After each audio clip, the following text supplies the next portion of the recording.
everybody. Welcome to the Marriage Be Hard podcast. I am yelling in your ear. I am so sorry. Kev immediately went for the volume. I apologize if I was loud, you guys. Turn it down. All right, sorry. I am Melissa. I'm Kevin Allen Frederick Sr. Okay. And this is the Marriage Be Hard podcast, named after our New York Times bestselling book that has officially been out for 1 year. If you have not gone out to buy this book everywhere books are sold, I'm not quite sure what you're doing with your life, but you should be running to Target, Barnes & Nobles, Amazon, Audible. Right, you should be doing the things and purchasing this book. It is the New York Times bestseller for a reason. Hello, somebody. This podcast is a time where we talk to some of our favorite couples about love, relationships, their love story, get to know them a little bit better, and sometimes we drop gems. With us today, you have seen them all over the Instagram with their adorable children doing all of the gems and the cutesy little things, and they're matching and the clothes are cute. And sometimes James come up in there and he sometimes his energy be like, y'all keep messing with my wife and I might fight y'all. I never met them in real life. I feel like that's James's energy all the time. You mess with my kids, you mess with my wife, and I am liable to go to jail. I feel like that's the energy you give. That's the energy everybody got to get. Help me welcome James and Tina Meeks. Very good. Thank y'all for having us. We're so excited to have you. Thank you for joining us. To our audience, listen, we started this podcast about 15 minutes late because we over here at the KevOnStage studios was having every internet issue not Spectrum. Imaginable. The internet up here is not Spectrum, so I don't want to hear it. Spectrum gets you the fastest Mbps download speeds. Spectrum 1 coming this fall. So we apologize if there's a bit of a delay, but that is the reason why we're trying to work through it. Okay, so we like to start off this podcast simply going through your love story. So if you could make a long story short, tell us how you met. And if there is a beautiful proposal story to be told, we want to hear that too. Well, the shortest story is that we met in college. Yes. That's the shortest story. Okay. In what class? Actually, just like out on the yard. Yeah. Courtyard. He used to be like a party promoter. I always see, I should be doing this when she said like just making my job seem little.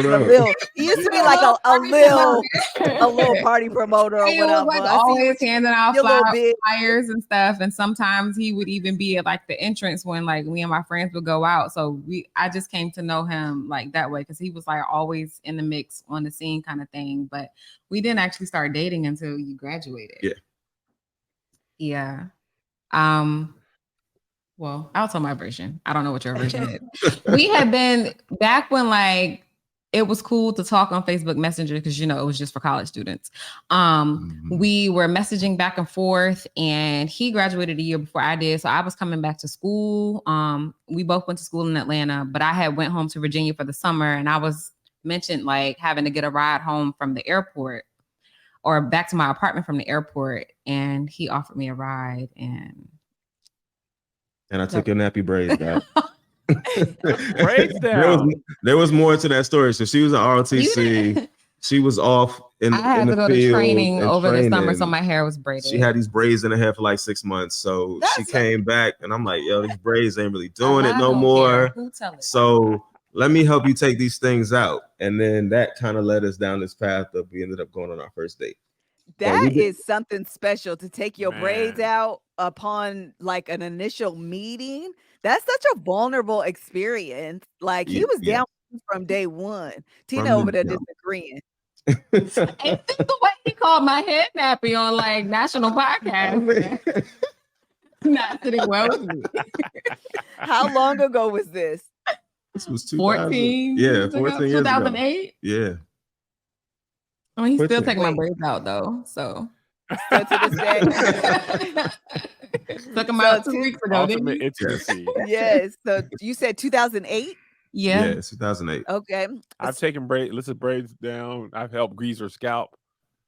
Yeah. A black woman trusted you not to cut her actual hair. That's you real. cut Yeah. Cut You the had to cut braiding my hair forehead out. out before. Yeah. Yes. My heart was beating fast. I was like, this is too much pressure. Listen, not nearly as fast as mine because I rock my hair short anyway. So if you accidentally cut something, it's gonna be a patch. I need you to know what you're doing. I was cutting way low just because I don't want no smoke. Right. Like as the kids now, say. I got 3 inches of hair. Why are you cutting this down here? You know what? Leave it there. We'll No just cap, take it out.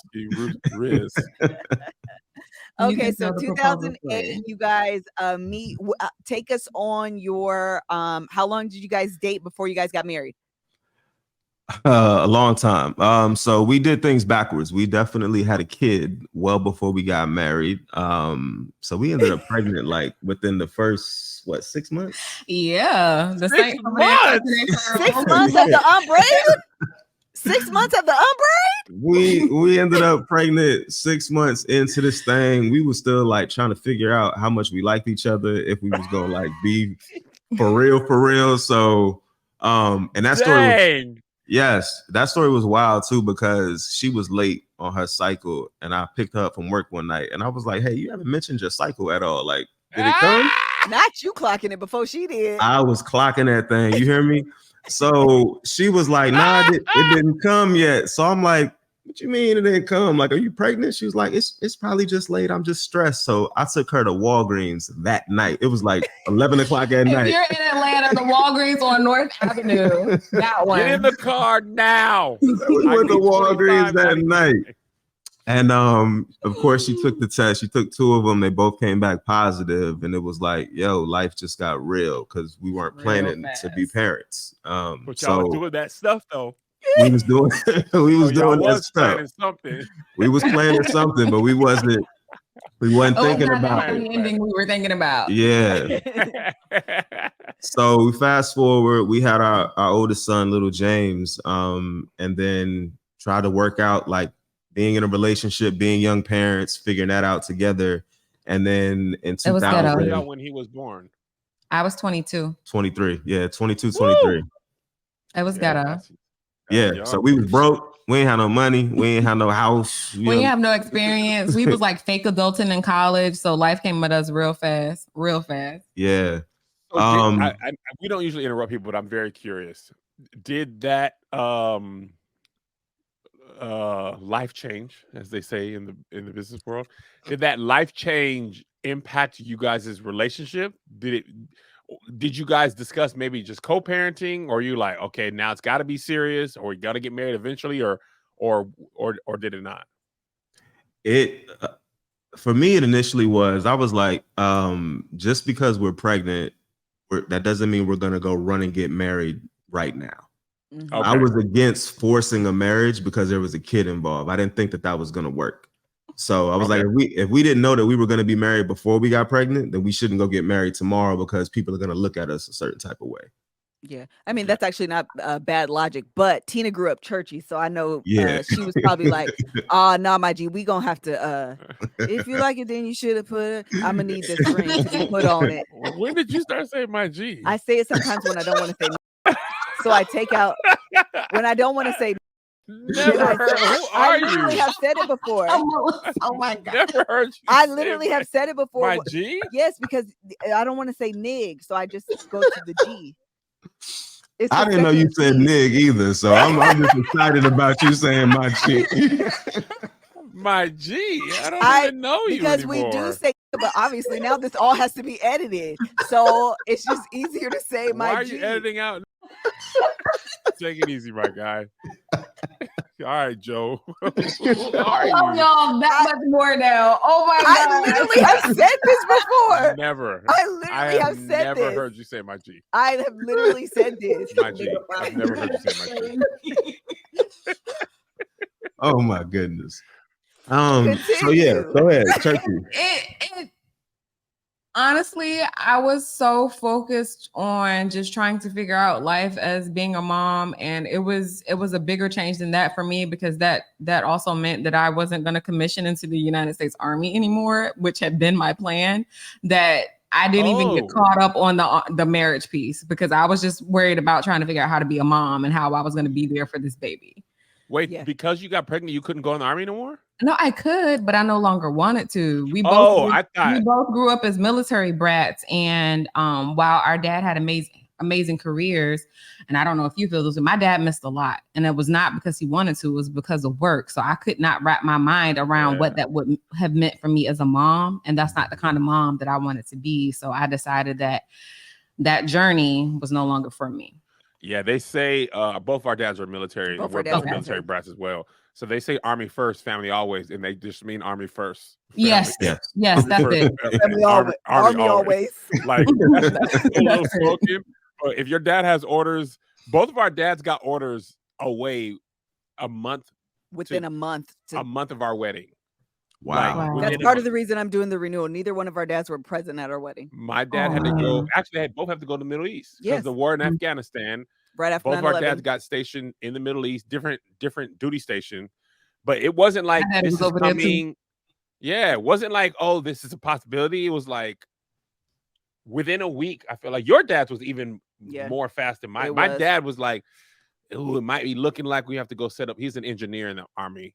He was like, "I'm gonna have to go set up this new base. I'm not sure." And Melissa's dad, it was like, "Your dad got orders."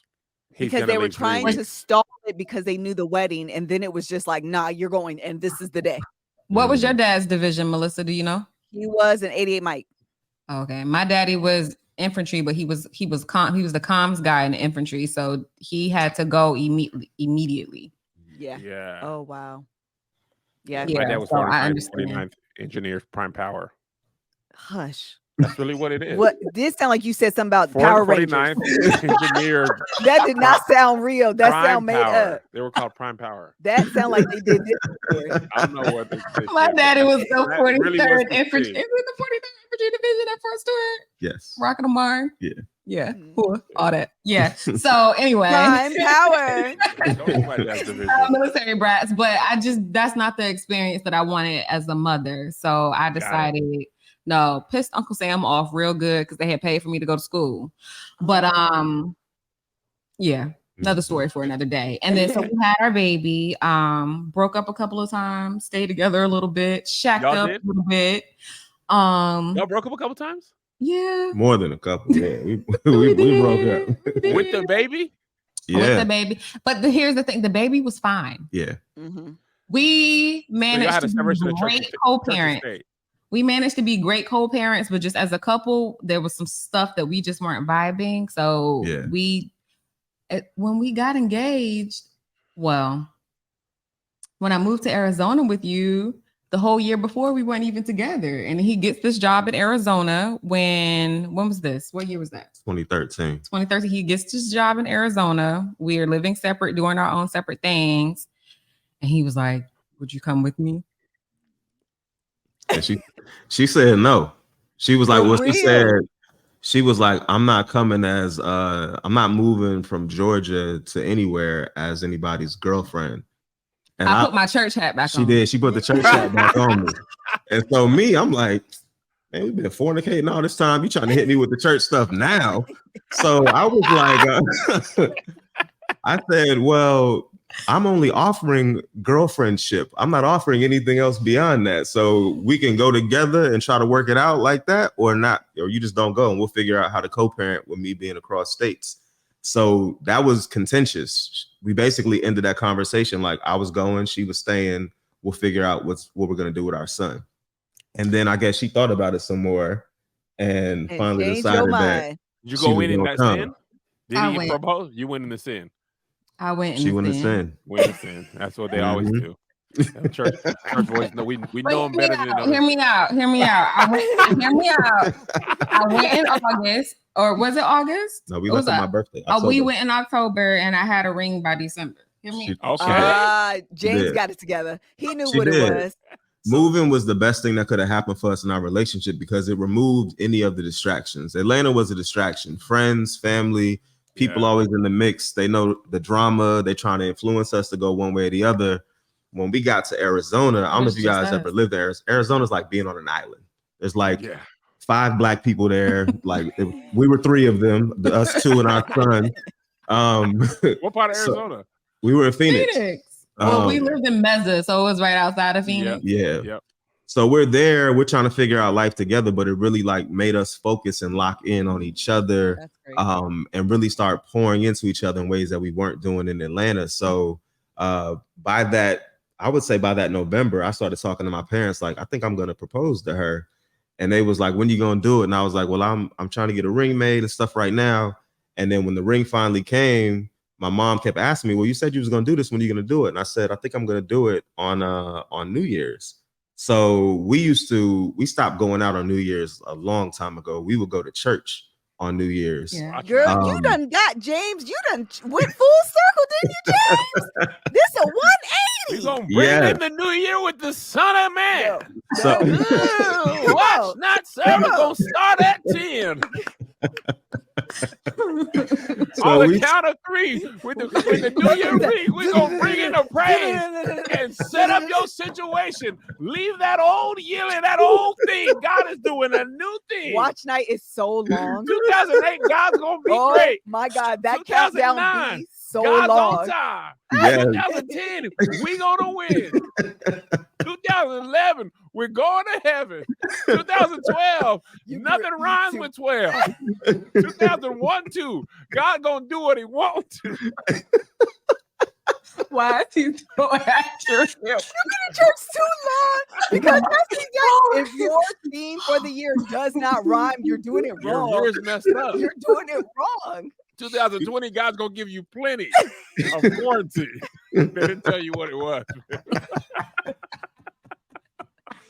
We're going to take a break from this episode to tell you about BetterHelp, who is sponsoring today's episode. Thank you so much to BetterHelp. We all sometimes need help in our journey of life. We simply do not have all of the answers. We're not always equipped to handle everything that's in front of us.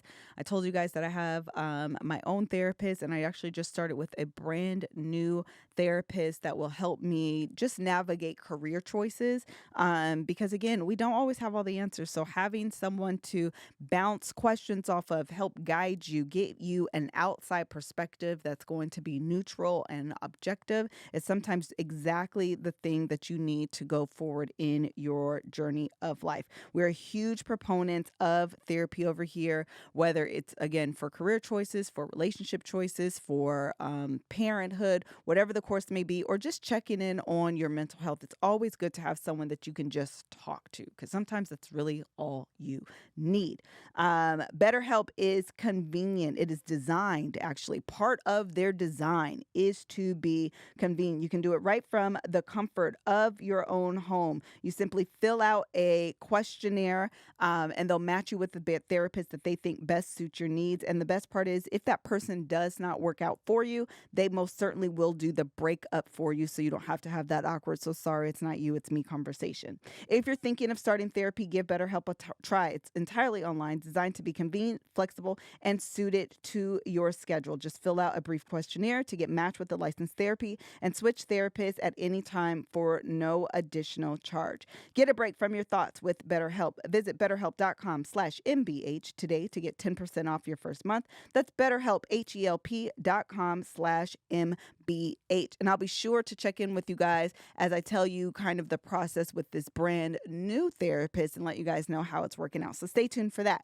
Now, let's get back to the episode. Woo! We're having too much fun. I'm sorry. Oh my goodness. Yeah. So sorry. 2013 New Year's Eve, we're watching, because our home church is still in Atlanta. We hadn't found one in Arizona. So we're watching the service. And during the service, she had turned her head. And right when she turned back around, I was on one knee with the ring out. And I asked her to marry me. You missed the part. I missed the part, yes. Before I was like, a creator, I've always been like a social media junkie, and he knew that. So I turned my head because he had tweeted me a link, and it was a Vine video of our son holding the ring. He was yeah. It's supposed to say, "Will you marry my daddy, please?" But it says, "Will you bury my daddy, please?" Because his letter sounds were a little off. But I see this, and then I turn around, and he's on bending knee. Oh, that's great. I don't even know what he said, because I was just like a bucket full of tears. Yeah. Oh, that's good work, James. That's good. That's excellent. Yeah. Oh, that's so sweet. It's elite proposal skills. Yeah, so it escalated quick after that. So she said yes, and then we got married the next August in Atlanta. I mean, because what was he waiting for? Yeah. At that point, it was like we've been around each other forever. You know, we know everything about each other. Like, let's not be engaged for 10 years now, too. Let's go get married. So we went and got married in Atlanta, and then we got pregnant with our second baby on the wedding night, actually. Shut up. Okay, so wait, how long is the gap between the time little James and your marriage? 4.5 years. Yeah, 4.5. Oh yeah, this is a long time. Yeah, they ain't no point, child. If we're gonna do it, let's go and do it. Ain't no time. James finna start school this year. You might as well go. Might as well do this. Little James going kindergarten. Yeah. Okay, this makes total sense now. Okay, I love this. I actually agree. I do believe that obviously it's not for everybody, but a piece of advice I would give to young couples is to move. Go somewhere and cling to each other. Your mom ain't coming over. You have no choice but to figure it out. Right. We were married we got married in 2004. 9 years. Yeah. We were married 9 years, and we moved to LA, and we didn't even have like, I wouldn't say no issues, but we didn't have like a lot of stuff we were struggling with. But I feel like we both feel like our relationship truly blossomed when we moved to LA. Like, there's just something about, and our parents weren't even there anymore in Washington, but we went to the church our parents went to. We had the same friends from high school. Like, there's just a certain level of closeness you get when it's just like, it is just us. It was just us and our two boys. We didn't have, like, my brother and our friend end up like moving later, but you know, LA is very big. Yeah. So he lives so far. It was like, y'all don't live close enough to like at our old in Washington, her siblings or her younger sisters stayed there, and my brother's family were there, and they were literally not even a 10-minute drive from us on the same street. We lived literally on the same street, and Melissa's sister lived no more than 15 minutes away. So we just were all kind of like here. And we all moved, and like, at least for Melissa and I, our relationship blossomed, I believe. Tremendously. We had to find our own church for the first time on our own. You know, it wasn't like our parents choosing the church. We was like, okay, what's important to us? You know, children's church, how far is this? I remember we went to one church, the children, one of the kids, they were fighting and stuff, and the boys were like, can we not go to this one? Because that children's church chaos back there, man, you know. And we went to this white church, had amazing children's church, but the Holy Ghost never moved. And you know, for us, it was like, I get, you know, we joke like, 38-minute service is cool, but like, sometimes I need us to go 2.5 hours because I gotta get there. I want to lay prostrate. I want the preacher not to get up. That never happened. That man getting up in 22 minutes from the moment that service started. He gonna be up in 22 minutes. He gonna be down in 38, and it felt too. So we had to have those conversations, but they also had donuts. So I'm saying that was dope. Did have donuts. You know what I'm saying? You could eat them in the sanctuary. These are new. Sanctuary was nice, and the AC was always on. You hear me? And the trunk or treat was crazy. And the trunk or treat was nice. Okay, so one thing I'm really curious about, because you guys were living together in sin, you had the baby in sin, and then you got married. No, I'm joking. But I am curious, did the actual officialness of the marriage ceremony change anything? Did it feel more like, oh, now we're married, things should be different? Or did it feel like, oh, that didn't really change much?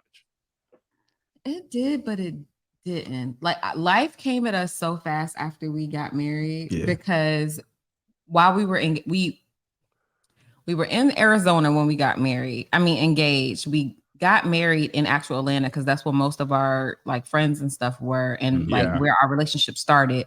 But midway through that, we moved to Texas. We started building a house, and then we immediately got pregnant. So it was just like life was moving like a freight train. So we were just processing a whole bunch of changes all at once. But I think that the togetherness piece was already there. So it changed, but not too much in terms of our dynamic. To me, it just felt like there was just like an elevated level of responsibility for me now as a husband that I didn't necessarily feel as her boyfriend or, you know, her baby daddy or whatever. I just felt like, okay, like, I got a family that's really, really counting on me now. So I got to always do what's best for them. So yeah, any bit of selfishness that I might have had prior to, it was just gone now. It's like everything is about me now. We've been talking. This theme has come up a lot in conversations that we've had. The man's desire to provide for his family, even like when it goes wayward, like it's still very strong. So that when I first got fired from the bank, the thing I first felt is like, how am I gonna do my part to provide for my family? And I wasn't even in a position where I was paying all the bills. Like Melissa and I, we was always partners. We always was chipping in on the. I never had enough money until now to pay all the bills. Like we moved to an apartment, and I was like, "Thank you, God," because I was by myself, only for my bills. You know, I couldn't. I wouldn't even got approved for the house on my own. So when I got fired, I'm like, "Oh my God, these bills were set up for 2 incomes, and it's only 1." You know what I'm saying? So I understand that, James. Even when I've taken big swings in business, it's always been like, if we can hit this, it's gonna set our family up. So when you miss, you feel like you have you've like set your family back, and that means more to us than just like, oh, that didn't work. It's like, well, they're supposed to make sure my family's good. Now they're not good and they're negative. Like, you know what I'm saying? Like, if you invest something and you lose it, if you just didn't do anything, that would have been better than if you lost it. You know what I mean? So I get that feeling like, oh my God, I gotta provide for a man who honors that part of the covenant. Some men don't feel that pressure at all, but some men feel it. Yeah, the men who feel it, we feel it very intensely. Yeah, because even to this day, like we were having a conversation this week, and we were just talking about like what stresses us or what gives us anxiety, and I was like, money will forever give me anxiety because like I just feel that even if we're good and we're fine right now, we're doing really well, but there's always just this anxiety of like, you know, if I make the wrong decision, what if we lose this? And then what if we lose that? So I'm playing all these scenarios in my head where she's more like, man, we all right. We ain't worried about that. I was like, wait, we're fine. Like, why is money giving you anxiety? But it's just the inner workings of his brain when it comes to just steering the mothership of our family. Yeah. I think you got to be a real provider kind of man to get it. Because sometimes I'd be like, what? Yeah. You guys moved to the East Coast though, right?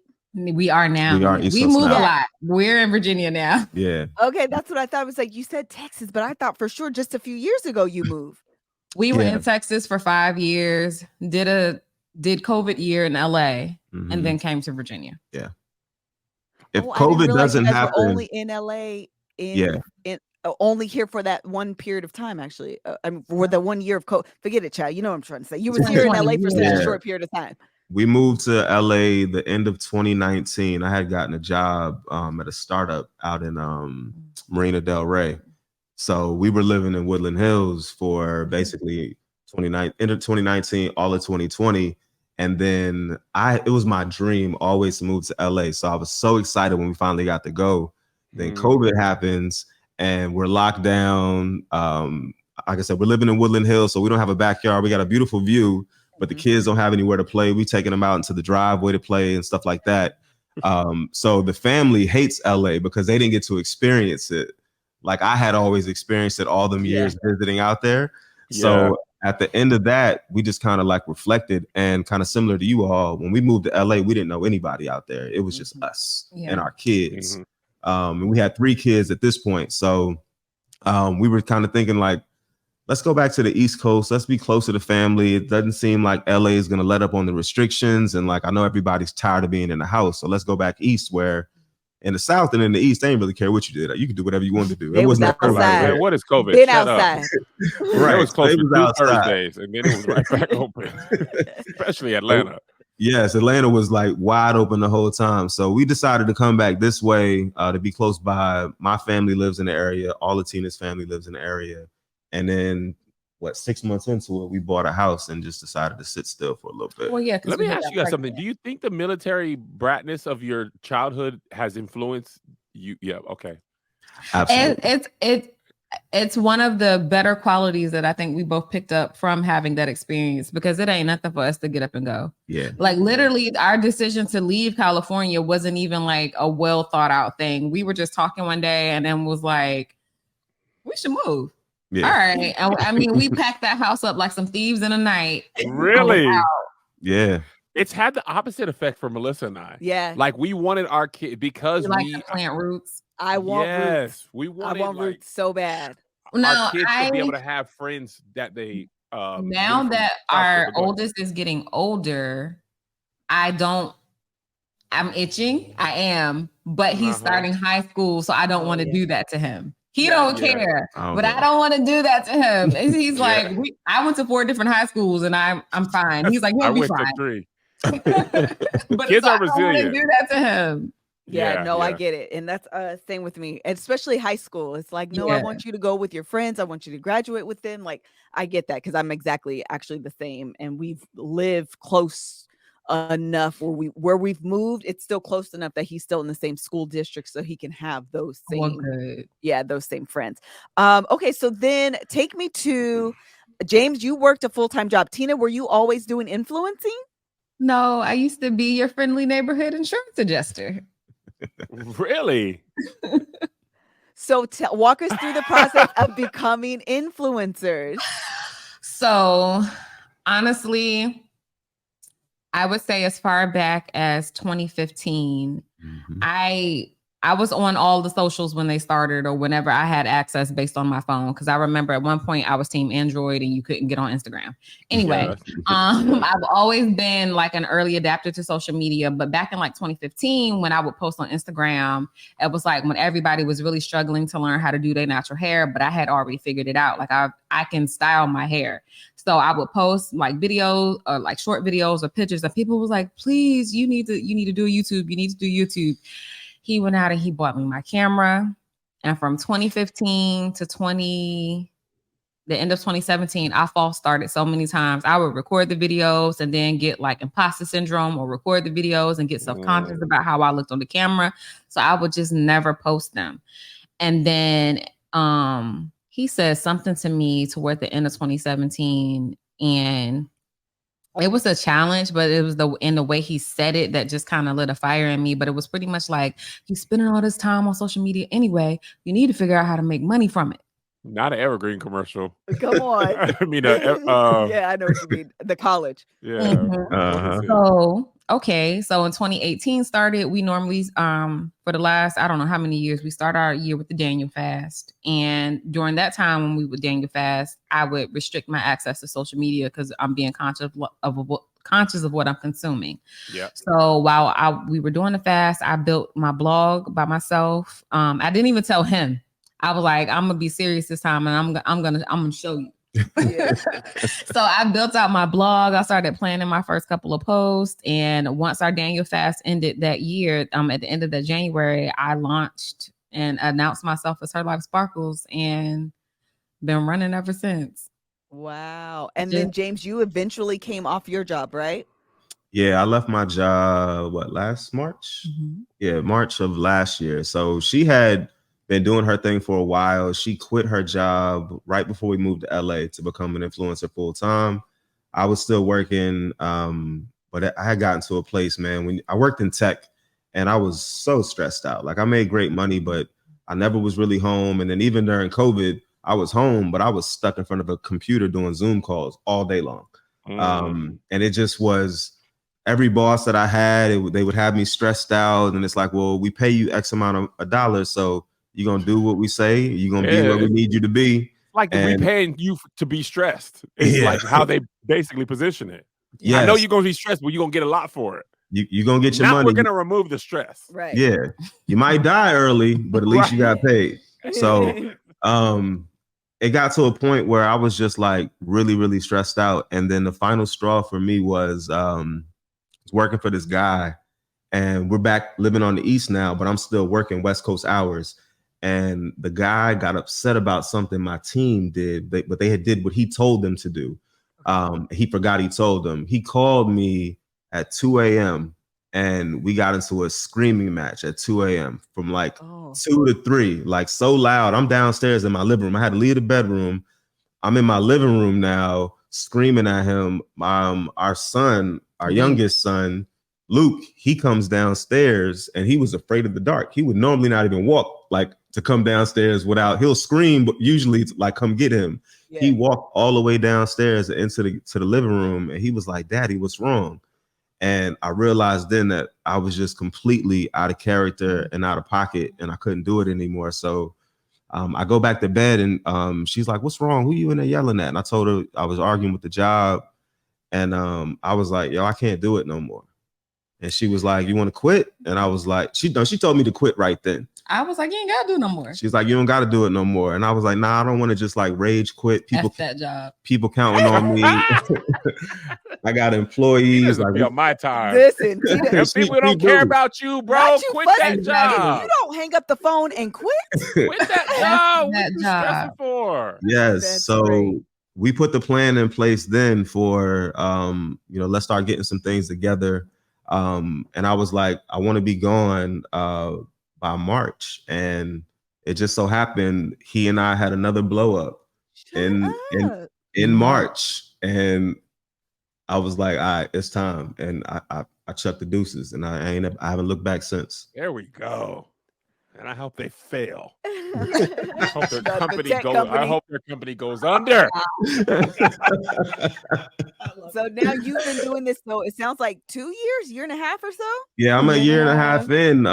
Have my biggest year this year as a creator. And it's fun because I was always helping her anyway. So I learned photography on my own, just like helping her do her stuff. So it kind of came easy to me. So now just being in the space where I can do it. I'm appealing to dads, to fathers, to people who came up in the tech world, the business world like I did, and kind of just sharing my journey, but then also showing another side of fatherhood. Because I think it irritates my soul even to this day. If I go outside, like now, if I take my kids somewhere and a white lady comes up to me and she's like, oh, it's so cool to see a dad with his kids. I'm like, what do you mean? My dad was always with his kids. Like all my friends' dads was with their kids. Like, why do y'all still say that stuff? So just trying to change that narrative and show a different side of fatherhood and also being a husband. You know what is so interesting is I 100% agree with you. While there are obviously, and I don't mean just Black men, I mean men, okay, literally men of all races that aren't present in their kids' lives. That's just a fact of people, okay? That's just a fact. However, I'm so grateful that I know more men that are present than I know that are absent. Yes. And so it blows my mind. And that's not to say, again, that those statistics are there for a reason. Obviously, baby daddies, absent fathers exist.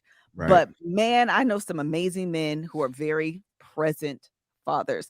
The other thing I was going to say is, thank you, my G. Yeah, you're welcome, my G. The other thing I was going to say is the other part about the fatherhood piece that I find with your content is like the different perspective in addition to what you're saying is you are to me, you represent like a real Black man in fatherhood. And what I mean by that is Instagram, social media, oftentimes there's a lot of like romanticizing, which I'm here for. I love very beautiful aesthetic content. I'm not the creator that produces that, but I love to look at it because I just think it's great. But a lot of times I feel like even through very aesthetic videos that you may post, the personality that I get from you, and maybe it's in your captions, I don't know. You strike me as a dude that'll literally go to jail.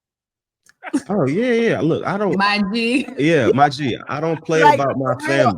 I feel that energy. Like even if things are very aesthetic, I feel like behind the wall, it's also like play me if you want to though. Yes. I know this is real cute, but still try me though.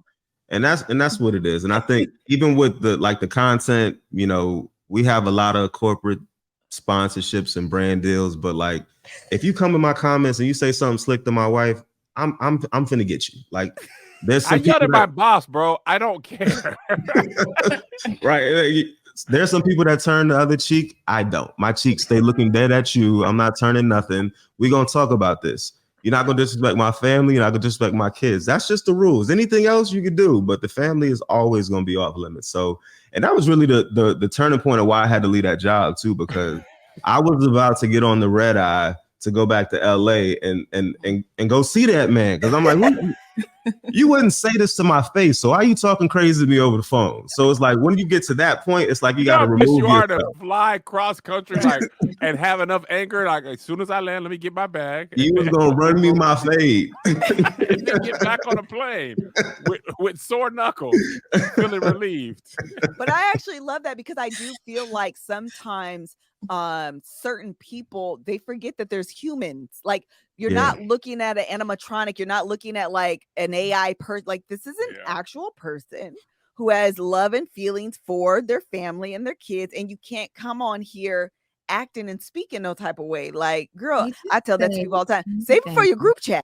Don't come in my comments with it. Yeah. Because 9 times out of 10, I'm gonna keep it cute. Yeah. But on that 10th time, when you go to hell, I'm going to hell with you. I feel like you keep it cute though, Tina. I never seen you collect. Oh my gosh, I do my best and then it's like, as I know, because I coach like influencers and stuff, so I know like they're looking up to me for like the best way to respond to this kind of stuff. So most days I will block and delete. If I do complain about it at all, I'm complaining about it to him. Yeah. But there are those occasions, especially, and I honestly can take the jabs at me.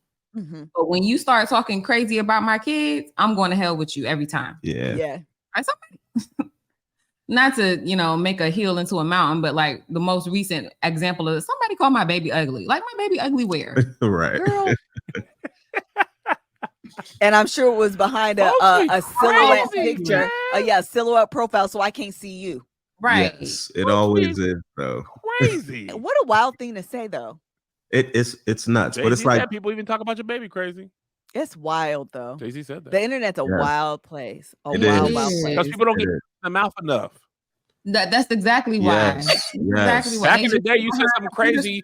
You had an answer for that. Yeah. You had to people see heard me. about it like, oh, you said what? What's up now? That what's up now is harder through the internet. So people say stuff that they would never say because you get your teeth get to clicking. Yeah. Exactly that. But it's weird too, because those same people, like if you guys posted something and they said something negative to you, that same person, if they saw you in person, is gonna ask for a picture or an autograph. 1,000%. So it's like, why are you being weird about? Why are you being like this, bro? Yeah, that's so true. That's so true. Okay, so at this point, you guys have been married for 9 years. Yes. Okay, talk about your best piece of advice or what you've learned over the course. I'm gonna phrase it differently because this is a question I always ask. What advice would you give your younger married self? What advice would you give if you could go back and tell Tina, girl, this, I need to tell you this so you could do it better. I need to tell you this. I need to tell you this so you could do it better. I know. No, you go first. So I know for me, I would say you have to don't be afraid to have the tough conversations. That's good, James. I think a lot of times, especially nowadays, people automatically assume that an uncomfortable conversation means that you're a bad person. Yeah. That's not the truth. And I think when you marry to somebody, you really have to find comfort in them uncomfortable conversations because that's how you grow. As a unit. And early on, we had our first married uncomfortable conversation. It was our first anniversary, and we like to recap the year during our where we usually take a trip. But it was for me, she asked me like what I thought went well, what didn't go well. It's like name 3 things on both sides, what you thought went well, what didn't go well. And at that point, we had just built a house. We had been living in there, but we also had just had our baby girl.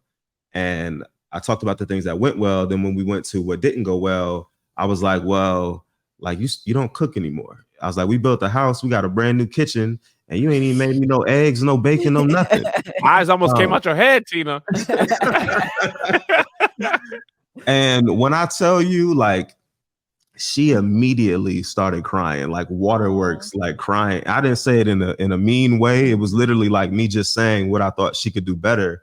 And then for a while there after that, I was afraid to give her feedback or have tough conversations because I felt like it was going to result in tears. And here we are now, we mad at each other. We in Mexico, we mad at each other, not talking on our anniversary trip because I just gave her some feedback. So I would say that, you know, you have to be comfortable having uncomfortable conversations, and both people have to be open to it. There's a way to say things respectfully to your partner, your spouse or whatever, so that nobody is like feeling the type of way about the delivery, but listen to the message, receive the message, and then figure out what you can do to improve upon that thing, or give them feedback about, you know, what you think they could do better too. There's nothing wrong with it. Yeah, that's beautiful. That feels like your corporate world too, because you called it feedback. I feel like this is a review session. You know, let's go in. We're going to talk about, you know, the pros of the year, the cons of the year. We're going to give you a salary raise, a merit increase. Yeah. Yes. Okay. All of that. Yeah. Okay, Tina. I actually have two, because one is a piggyback off of him, and it's to ask for what you need. A lot of times we like to assume that our partner can read our mind or know what's going on with us. And a lot of times he can read me without me saying anything. But there's a lot of times that I need things that he doesn't know or he isn't aware of, and I have to communicate. And back to that example, when we had that conversation, when we took that trip, I was 3 months postpartum. I was beyond overwhelmed. He was coming home late for work. We didn't have like that super support system. This was our first time living in a house of that size. So and I was still working. Yeah. So it felt like my plate was overflowing and I didn't know how to communicate that. So I was just shut down. Yeah, that's good, Tina. And, you know, or cry or whatever, but I needed help. And when I did eventually break the ice to help, that's probably the first time we started getting help with like cleaning, because it had just became too much for me. Yeah. But we had to have the conversation, you know, get ugly a few times before it got to a point of understanding. But probably had I asked sooner, we could have got it resolved sooner, because here we are, you know, 4 kids later, and I still don't cook. You know what's funny about that, That's Tina? so it's good. such a comes off as such a simple piece of advice, but it's hard. It is hard. And on top of being hard to say or express to James, who you loved and been with for a long time at that time, we tend to think people do know what we need and how we are feeling. Yeah. Even frustrating, you know, you huffing and puffing, or your energy shifting, thinking, you know what you're thinking, but they don't know. They don't. Yep. And then a lot of times what ends up happening is when you finally say it, you've felt this way for so long, you can't even say it in a way that they can receive it and do it, because now you're pissed off. Right. Because I've been feeling like this for a long time. Well, it is the first time I'm hearing of this. Yes. You've been stewing on this and feeling this way, ruminating on it, or talking to your friends, family, whatever you've been doing, you ain't been telling me. Right. So now you coming at me or coming at your partner as if they know this whole time, right? But you have never shared that. And I think it's so simple, but so necessary to just say, hey, here's how I'm needing. Like, when you don't do this, or this doesn't happen, this is how it impacts me. Because I believe in most healthy relationships, most partners are not intentionally hurting you. 100%. And a lot of times people are unaware. I'm very guilty of this. Unaware of how my actions are being perceived. So if Melissa doesn't tell me, hey, when you do this or say this or do actions like this, it makes me feel like that. Because you're not doing it on purpose, you can't imagine that it's coming across like that. Yeah. Because it's not your intention. So now you got, and that's listen, elite married coupling 307 is adjusting how you interact with somebody when the way you used to interact, you didn't even mean harm that way. Yeah. But you're going to change it because it was being interpreted this way, just so your partner doesn't feel like that. Right. Because a lot early in marriages and in relationships, well, I don't mean that. So you should just stop taking it like that. Or you're tripping and I don't mean it like that. You should stop acting like that. That's you. That's not me. That can all be well and true. However, it still makes that person feel that way. A healthier relationship is trying to adjust things, even if you didn't mean it that way. Yeah. Absolutely. You can't invalidate feelings. You have to allow a person to feel whatever it is they're feeling and figure out like, how do you guys figure out a way that you don't make them feel that way again, right? And I think even for me, an adjustment for me as a man and as a husband was, you know, early on in our relationship, I was like the sole breadwinner. I paid all the bills. So when she stopped cooking, I took that as like, oh, you're like purposely doing this to me.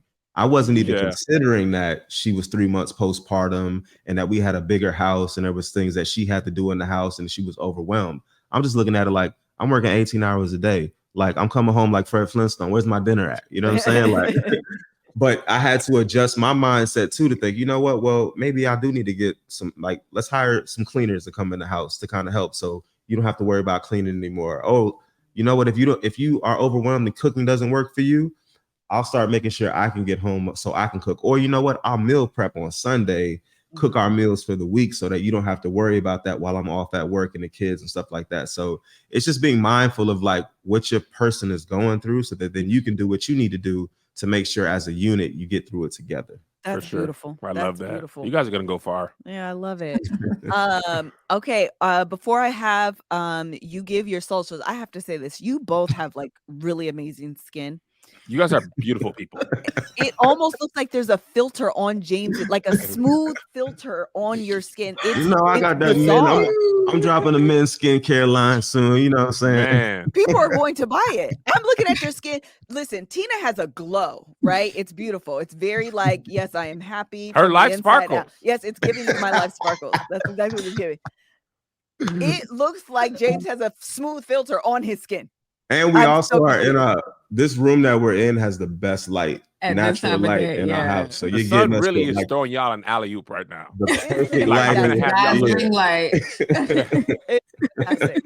God's ring light is hilarious. That's the great. sun is just God's ring light. Hilarious. That's fantastic. Tell the people where they can find you on social media and give them the name of your podcast. I've actually I knew you guys had one, but you guys done it a while ago. Yeah. Okay. So I am Her Life Sparkles on everything, on all socials. And you? And I am James Meeks across all socials. And then our podcast page is Life Partner Gang. Yes, gang. Love it. Thank you guys. Thank you guys so very much. This was fun. I hope you guys had a good time. Appreciate we had a good time. Thank y'all. Great. Enjoy the rest of your day. You too. Thank you guys so much. Humble. Bye, you guys. Bye.